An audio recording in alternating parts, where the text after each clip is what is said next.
এবং সেই 8টা দাবি তারা ব্যাপারে বলছে যে এই 8টা দাবির ব্যাপারে আলোচনা হতে পারে এবং সেই বিষয়ে এখানে কোনো আলোচনার কোনো বিষয় উল্লেখ করা হয় না।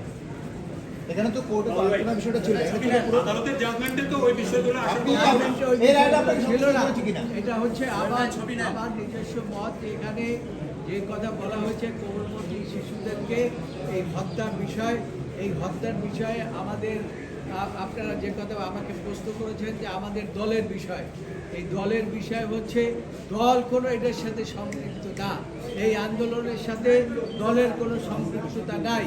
এই ঘোষণাটা আওয়ামী লীগ দিয়েছে।